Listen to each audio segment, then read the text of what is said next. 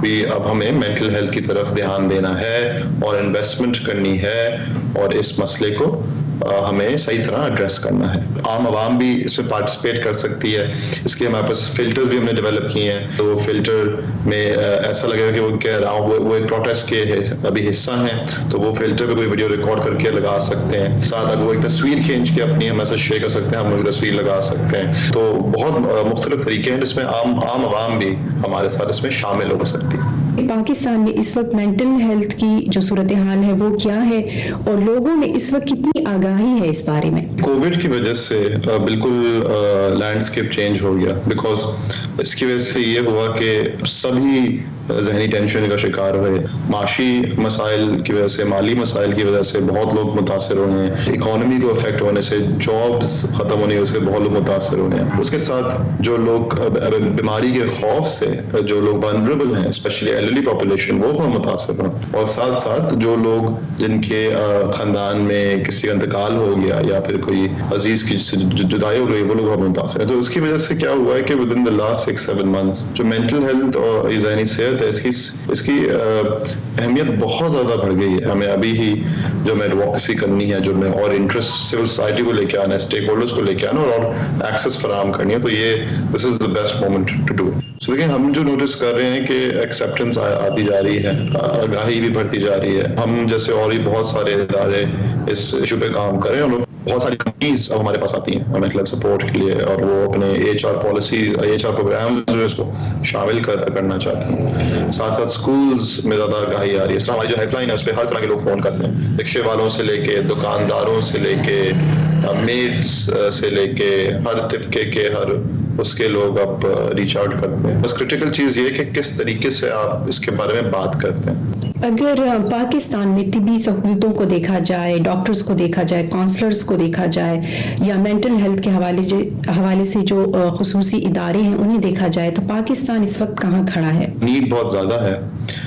تقریباً جو ایسٹیمیٹس ہیں کہ کووڈ کی وجہ سے تقریباً اراؤنڈ 50 لاکھ لوگ افراد متاثر ہیں, لیکن ہمارے پاس جو طبی امداد ہے وہ اپروپریٹ نہیں ہے. ہمارے پاس سہولتیں نہیں ہیں. Number of professional psychiatrist, psychologist are not enough. اور مسئلہ بھی یہ ہے کہ آگاہی کے بھی مسائل ہیں. ایک بہت بڑا مسئلہ ہے اسٹگما جو ہے, پھر تو آنا کا مسئلہ ہے, یا پھر معاشرتی جو ایٹیٹیوڈز ہیں ان کی وجہ سے لوگ پھر ہیلپ سیکھ نہیں کرتے, ان کو شرم آتی ہے آگے آنے سے, اور وہ پھر منفی طریقہ کار سے اپنی ٹینشن سے ڈیل کرتے ہیں, جس کی وجہ سے ان کی اور ان کے پورے خاندان والوں کی زندگی متاثر ہوتی ہے.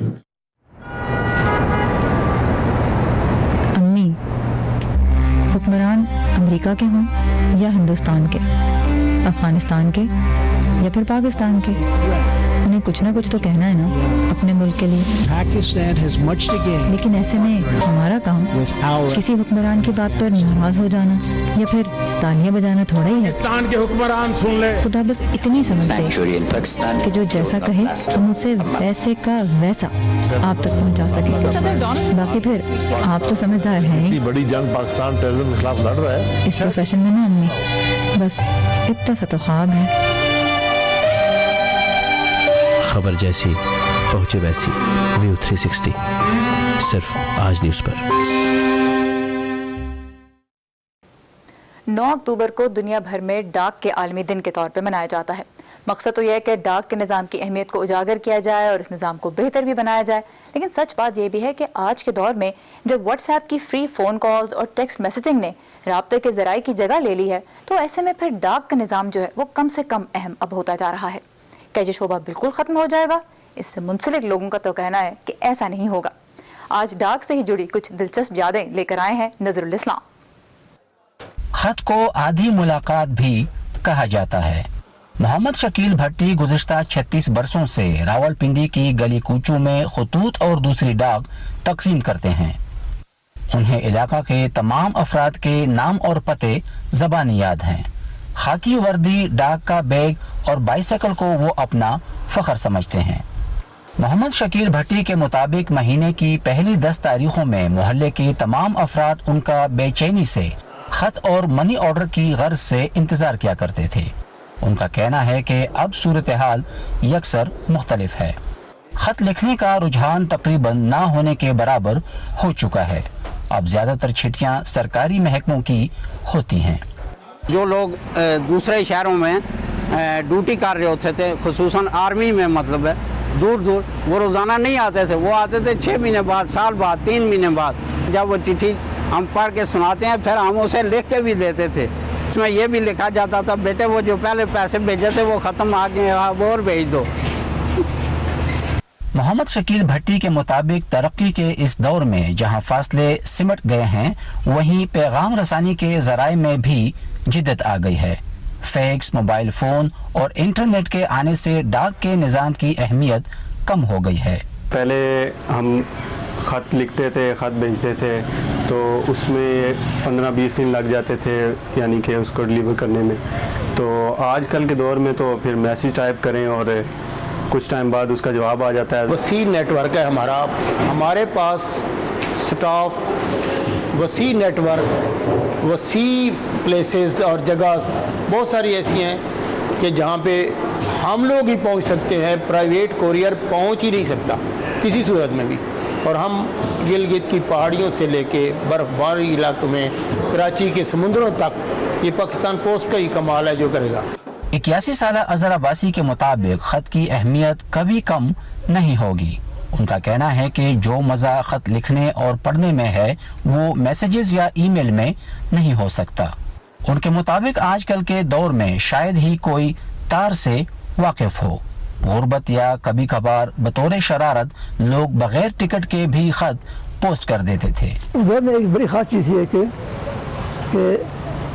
پیسے نہیں تھے لوگوں کے پاس, تو وہ لیٹر ایسے لکھے نا تو ایسے بھر بھیج دیتے, وہ اس کو بولتے وہ ان پیڈ لیٹر ہے. وہ شہریوں کا کہنا ہے کہ ڈاک کا استعمال اب صرف سرکاری چٹھیوں تک ہی محدود ہو کر رہ گیا ہے, لیکن حکام کا کہنا ہے کہ ڈاک کی اہمیت کبھی بھی ختم نہیں ہو سکتی اور اسے برقرار رکھنے کے لیے حکومت وقفے سے اصلاحات متعارف کرا رہی ہے, جس کا مقصد پاکستان پوسٹ کو منافع بخش ادارہ بنانا اور چھوٹے بڑے شہروں, قصبوں اور دیہاتوں میں انتہائی ارزاں قیمت پر سبک رفتار ڈاک کی ترسیل یقینی بنا کر لوگوں کو سہولت فراہم کرنا ہے. نظر الاسلام, وائس آف امریکہ, راولپنڈی. ابا جیسے کروڑوں لوگ جہاں ہر روز ایمانداری سے کام پر لگے ہوں, چاہے وہ دفتر میں ہوں یا کھیتوں میں, سڑکیں ہوں, بارڈرز, کھیل کا میدان یا کوئی انٹرنیشنل سٹیج. جب پاکستان کا نام روشن کرنے والوں کی کہانیاں کہنے کے لیے ہمارے پاس وقت کم پڑ جائے, جب پورا ملک ہی خود کو آگے لے جانے میں لگا ہو, تو پھر دنیا بھر میں اس کا پرسیپشن مٹھی بھر لوگ کیوں بناتے ہیں؟ We are almost there, but not there yet. لگتا ہے تھوڑی محنت اور کرنی ہوگی ہمیں بھی. ویو 360 صرف آج نیوز پر.